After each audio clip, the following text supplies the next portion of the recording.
E aí pessoal, tudo bem? Eu sou o Rafael Coelho e você está no canal Coelho PC Dicas. E hoje eu vou te dar 3 dicas para não errar ao comprar um notebook. Assista até o final que depois disso eu ainda vou te dar uma dica extra. Antigamente, um notebook custava bem mais caro que um computador de mesa, então só comprava notebook quem realmente precisava de mobilidade. Depois os notebooks baratearam e se tornaram uma boa opção para quem vai utilizar em casa mesmo, já que ocupam menos espaço que um computador tradicional, trazem os mesmos recursos e em alguns casos até custam menos. Atualmente, ter um computador de mesa só vale a pena para quem precisa de mais desempenho, seja para jogar ou trabalhar, por conta da possibilidade de expansão e de utilizar peças mais potentes. Apesar de existirem notebooks voltados para jogos, e em alguns casos eles até terem um preço interessante, em geral, se você quer jogar com alto desempenho, vai precisar de um computador de mesa mesmo. Mas por uma grande parcela das pessoas, um notebook vai servir bem, e inclusive vai ser a melhor opção. A pandemia, a partir de 2020,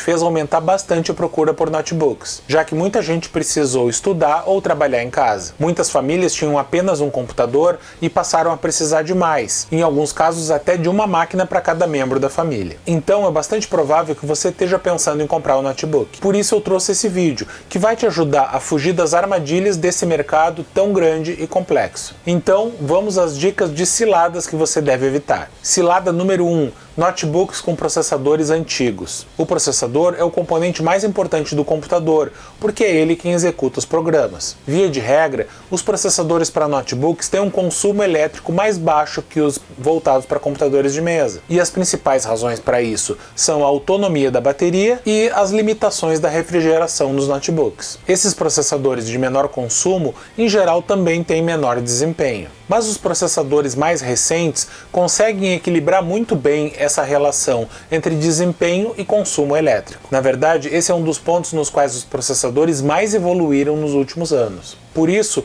um notebook com um processador mais recente vai trazer mais desempenho, menos aquecimento e maior duração de bateria. Só que ainda se encontra no mercado notebooks com processadores bem antigos. Então, a dica é, quando for comprar um notebook, descobrir exatamente qual é o modelo do processador que tem na máquina. Muitas lojas, na descrição das especificações do notebook, não trazem a informação completa, com o modelo específico do processador. Às vezes trazem informações apenas como processador dual core ou Core i5, sem dizer qual é o número do modelo. Não se contente com isso. Pesquise mais a fundo, vá na página do fabricante para descobrir qual é o modelo de processador utilizado. Por exemplo, os Core i3 são os processadores mais básicos da Intel, enquanto os Core i7 são topo de linha, né? Só que é mais negócio comprar um notebook que traga um processador Core i3 recente do que um Core i7 antigo. O Core i3 de uma geração atual vai consumir menos e em alguns casos até ser mais rápido do que um Core i7 de uma geração bastante antiga. Além disso, alguns modelos de processadores até são recentes,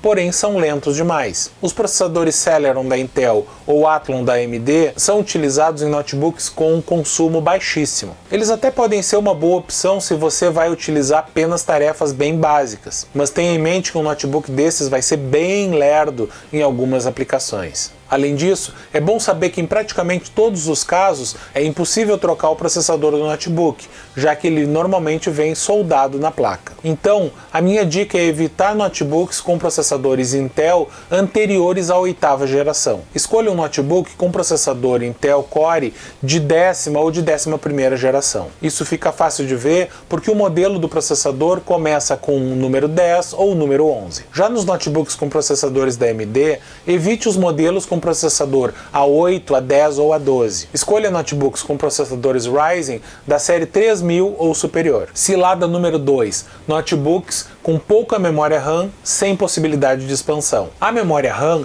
é a memória que o processador usa para trabalhar diretamente, guardando os programas e dados que estão sendo utilizados no momento. Não confundir a memória RAM com a memória de armazenamento, que é o HD ou o SSD, onde ficam guardados os seus arquivos, suas fotos, seus textos, etc. Um detalhe a se cuidar é o tipo de memória RAM utilizada no notebook. Modelos mais antigos utilizam memória DDR3. Se o notebook que você está olhando utiliza esse tipo de memória, não compre, pois significa que é um modelo antigo. Os atuais utilizam memória DDR4 e em breve vão começar a aparecer modelos com memória DDR5.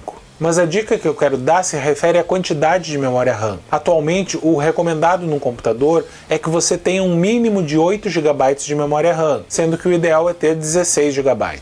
Mas muitos notebooks no mercado trazem apenas 4 GB, o que é muito pouco. Um notebook com apenas 4 GB de memória pode sofrer com lentidão, travamentos e, em alguns casos, nem rodar alguns programas. Isso não chega a ser o fator para você desistir de um modelo caso ele tenha a possibilidade de expansão. Na maioria dos notebooks, a memória RAM vem em módulos chamados SODIMM, e muitos notebooks trazem 2 soquetes para a instalação desses módulos. Então, em alguns casos, pode até valer a pena comprar um notebook com 4 GB de RAM, desde que ele esteja muito barato, tenha uma configuração boa e principalmente tenha a possibilidade de instalar mais memória. Assim você pode comprar o notebook com 4 GB, comprar mais um módulo de 8 GB, instalar e ficar com 12 GB de memória no notebook. Ou mesmo comprar mais um módulo de 16 GB e ficar com 20 GB, ou comprar 2 módulos de 8 GB e ficar com 16, você que escolhe. Mas para isso é necessário que o notebook tenha esse suporte, ou seja, que ele tenha 2 soquetes para instalação de módulos de memória. Em alguns casos, o notebook vem com uma certa quantidade de memória soldada na placa-mãe e mais um soquete vazio.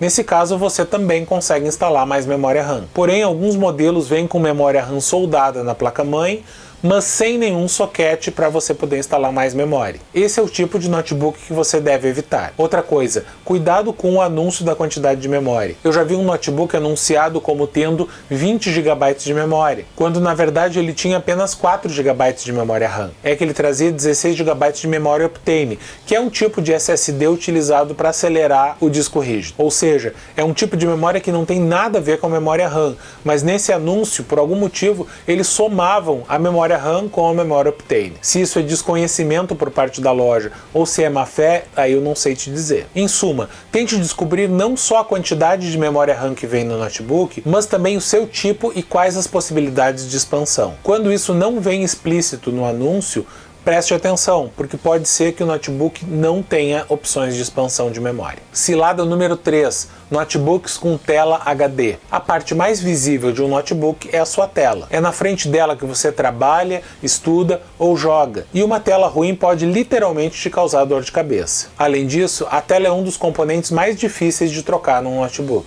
Eu nem vou aprofundar na questão do tipo da tela. As telas de cristal líquido utilizadas em notebooks vêm principalmente em 2 tipos: os painéis TN e IPS. Os painéis TN são mais baratos e, portanto, bem mais comuns. Eles usam moléculas de cristal líquido desalinhadas. Nessas telas, as cores são mais desbotadas e nos modelos de pior qualidade, a imagem só fica decente se você estiver bem em frente à tela. Se você olhar ela de lado ou de cima ou de baixo, acontece uma forte distorção nas cores e na iluminação. Já as telas IPS são bem melhores, com cores mais vivas e a imagem não fica distorcida quando o ângulo de visão é maior. Em geral, elas só são encontradas em notebooks mais caros, então se você está procurando um modelo barato, vai ter que se contentar com uma tela TN mesmo. Mas na minha opinião, a grande sacanagem feita por muitos fabricantes de notebooks é venderem modelos com tela com resolução HD, ou seja, 1366 por 768 pontos. Se a gente pensar que a maioria dos smartphones com telas aí de 5 ou 6 polegadas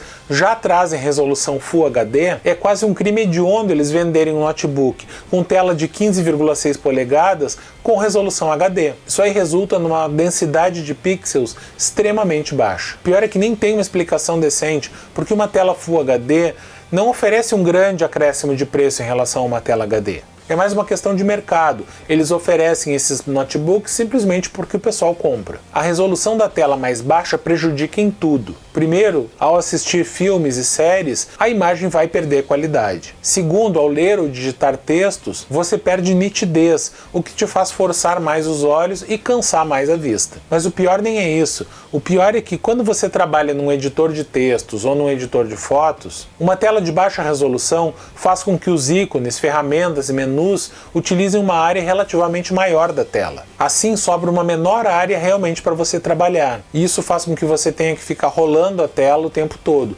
o que prejudica a produtividade. Algumas vezes, numa tela de resolução mais alta, você inclusive consegue manter 2 janelas abertas uma ao lado da outra, o que é praticamente impossível numa tela de resolução mais baixa. Assim, quando for comprar um notebook, evite modelos com tela HD. Isso não é uma tarefa fácil, já que a maior parte dos modelos que existem no mercado traz esse tipo de tela. E em muitas lojas, essa informação nem sequer é disponibilizada.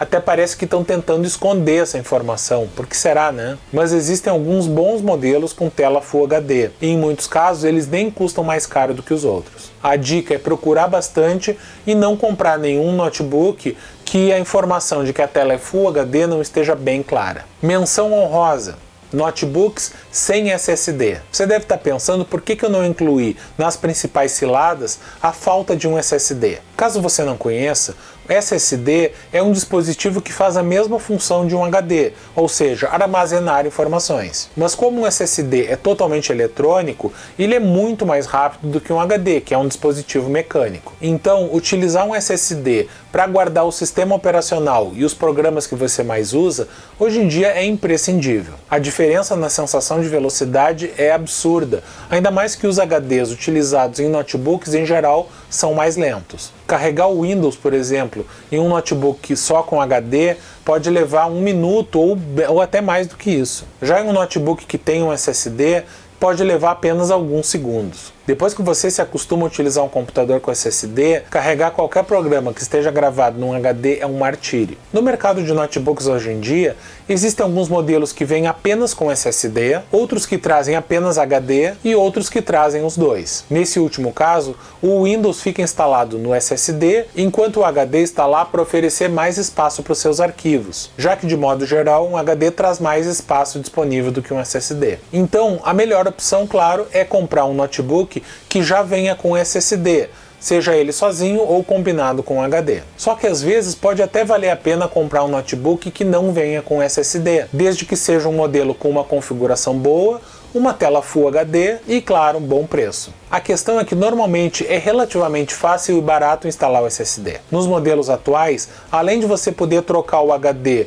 por um SSD que utilize o mesmo formato, que é o formato chamado de 2,5 polegadas, você ainda pode instalar um SSD no formato M.2, que é tipo uma pequena plaquinha. Assim, por exemplo, você pode comprar um notebook que vem com um HD de 1 TB, instalar nele um SSD de 240 GB, instalar o Windows no SSD e com isso unir a velocidade do SSD com a grande capacidade do HD. A única coisa que você deve ficar atento, no caso de comprar um notebook sem SSD, é se ele vem com um slot M.2 disponível. Mas isso é bem tranquilo. A maioria dos notebooks disponíveis hoje em dia tem essa possibilidade. Então é isso, pessoal. Obrigado por assistir até o final. Espero que essas dicas tenham sido úteis. Não esqueça de curtir o vídeo e se inscrever no canal.